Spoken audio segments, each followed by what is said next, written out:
नमस्कार दोस्तों, ANV creation कहानियाँ चैनल में आप सभी का स्वागत है। आज मैं आप सभी को कक्षा 5वीं की हिंदी पुरानी बाल भारती पुस्तक का एक पाठ सुनाने जा रही हूँ। पाठ का नाम है गंगाराम। गंगाराम एक आलसी और सनकी आदमी था। आलस्य और सनक ने उसका दिमाग बिगाड़ दिया था। एक बार रात के 10 बजे मूंगफली खाने की सनक उस पर सवार हुई। उसने बटुए से रुपया निकाला और वह घर से बाहर निकल पड़ा। रात का सन्नाटा बढ़ता जा रहा था। लगभग सभी दुकानें बंद हो चुकी थी। जो एक दुकान खुली थी वह भी बंद होने जा रही थी। इस खुली दुकान पर जाकर गंगाराम ने आवाज दी, भाई 50 पैसे की मूंगफली तो देना। कल आ जाइएगा भाई साहब, अब तो दुकान बढ़ाने जा रहा हूँ। जवाब मिला, मगर जरूरत तो अभी है। यह रुपया लो भाई। देखो, दुकान तो कल भी खुलेगी, लेकिन आज की चाह फिर लौटकर नहीं आएगी। दुकानदार ने टालने की गरज से कहा, नहीं लाला, रुपए की रेजगारी इस वक्त नहीं है, आगे जाओ। गंगाराम मूंगफली खरीदने पर तुला हुआ था। बोला, भाई बाकी पैसे कल दे देना, आज तो मूंगफली की चाह पूरी होनी ही चाहिए। लो जल्दी करो। जब ठन से रुपया दुकानदार के लोहे की बाट पर गिरा तो दुकानदार ना न कर सका। उसने 50 पैसे की मूंगफली तोल दी। मूंगफली लेकर गंगाराम चल पड़ा। चलते चलते उसने दुकानदार से कहा, कल 50 पैसे देने हैं भला। 2-4 कदम चलने के बाद गंगाराम ने सोचा, 50 पैसे तो लेने हैं, मगर दुकान की पहचान क्या है।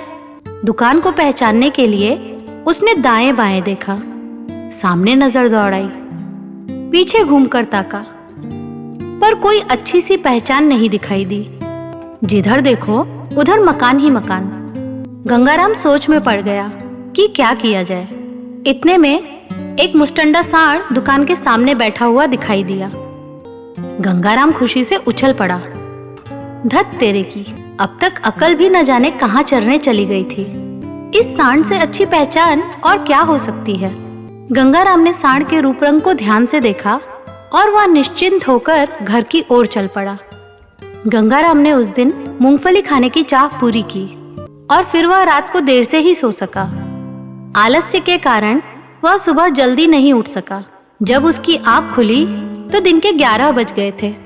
गंगाराम को याद आया कि दुकानदार से 50 पैसे वसूल करने हैं। वह उठा और 50 पैसे वसूल करने के लिए दुकान की खोज में निकल पड़ा। सांड अब किसी दूसरी ही दुकान के आगे नीम के नीचे जा बैठा था और जुगाली कर रहा था। गंगाराम ने सांड को देखा तो वह रुक गया। उसने सोचा, यही वह दुकान है। सांड के ठीक सामने दुकान के सामने खड़े होकर उसने निसंकोच भाव से ललकारा, भाई कल के 50 पैसे दे देना। दुकान दर्जी की थी। दाढ़ी लंबी और सफेद थी।